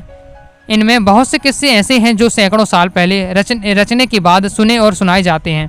इसमें देवी देवताओं की कहानियाँ हैं। इसमें संस्कृत के श्लोक भी लिखे गए हैं जिन्हें ऊंची आवाज़ में पढ़ा जाता था। इन्होंने महिलाओं और शूद्र भी सुन सके। ओके, मतलब इनके है पढ़ने का अधिकार नहीं था महिलाओं और शूद्र का उस समय। ओके, इसलिए उन्हें क्या हमेशा ऊंची आवाज़ से पढ़ा जाता था, जिससे ये लोग सुन के क्या समझ लें। ओके, तो ये सब बताया गया है, ये सब आपको पता होगा, इसलिए मैंने नॉर्मल पढ़ दिया है। ओके, मंदिर को निर्माण के बारे में देख लेते हैं। तो शुरू में क्या है मंदिर क्या है एक चौकोर कमरे के रूप में, जिन्हें क्या है गर्भगृह कहा जाता था, इस प्रकार से बनाया जाता था। ओके, पहले जब भी मंदिर बनते थे तो केवल एक जिससे अपन नॉर्मल कमरे में रहते इसी प्रकार के मंदिर होता था। ओके, सिंपल होता था, कुछ दिक्कत नहीं होता था। ओके, फिर इसमें क्या है, एक दरवाज़ा होता था, एक दरवाज़ा बना दिया था एंट्री के लिए। ओके, जिसमें उपासना की मूर्ति की पूजा करने के लिए अंदर जा सकते थे, जिसमें उपासक क्या है मूर्ति की पूजा करने के लिए अंदर जाते थे। बाद में से क्या है गर्भगृह के ऊपर एक क्या है ऊंचा ढांचा बनाया जाने लगा, जिसे शिखर कहा जाता था। ओके, मतलब क्या है यहाँ से एंट्री लेते थे और भगवान की यहाँ मूर्ति होती थी, यहाँ पूजा कर सकते थे।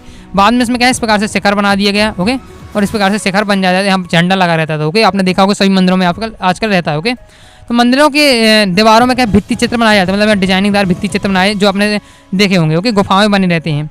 बाद में मंदिरों के निर्माण का तरीका बदल दिया गया।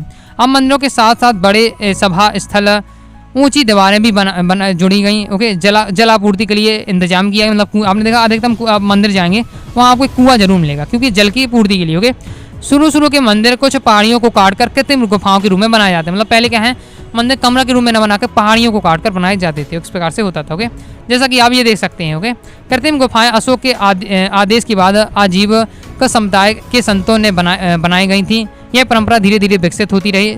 सबसे विकसित रूप में 8वीं सदी के रूप में कैलाशनाथ के मंदिर में नजर आती हैं। यह मंदिर पूरी पहाड़ी को काटकर बनाया गया है, जिसे आप चित्र में देख सकते हैं।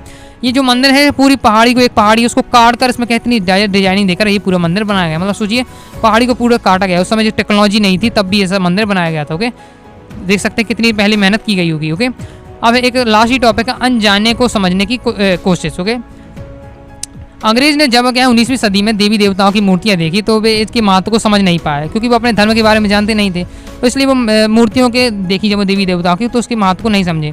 कई सिर हाथ वाली मूर्तियाँ मनुष्य और जानवरों के रूपों को मिलाकर बनाई गई मूर्तियाँ, और यह मूर्तियाँ यूरोप में विकृति लगी और वह इनसे घृणा करते थे। मतलब अपनी कई मूर्तियाँ हुई जिसमें क्या है आधा शरीर मनुष्य का है तो आधा क्या है जानवरों का है। इस प्रकार से मूर्तियाँ मिली हैं, तो ये लोग क्या है इसे घृणा करते थे और ये क्या ऐसे विकृत मानते थे। ओके, इन विद्वानों ने ऐसे अजीबोगरीब मूर्तियों को समझने के लिए उनकी तुलना ऐसी परंपरा से कर दी जिसके बारे में वे पहले से जानते थे। उन्होंने प्राचीन यूनान की कला परंपरा से भारतीय यूनान की तुलना कर दी। ये सब इसमें बताया गया। ओके, ज़्यादा महत्वपूर्ण नहीं है ये टॉपिक। ओके, तो इस प्रकार से मैंने आपको ये चैप्टर समझाया है। ओके, अध्याय 4 इतिहास का। आई होप दोस्तों को वीडियो पसंद आई। वीडियो को लाइक करें, चैनल सब्सक्राइब जरूर करिए। कोई भी दोस्तों आपको डाउट हो कमेंट बॉक्स में जरूर पूछ लीजिएगा। ओके, डिस्क्रिप्शन मेरा व्हाट्सअप नंबर है, कोई भी डाउट हो तो आप यहाँ पूछ सकते हैं। कंप्लीट नोट्स चाहते हैं तो आप व्हाट्सअप में दिए हैं मैसेज कर सकते हैं। ओके, तो कमेंट बॉक्स में आप जरूर करिएगा अगर आपको कोई डाउट हो। ओके, तो मिलते हैं नेक्स्ट वीडियो में, तब तक के लिए बाय बाय।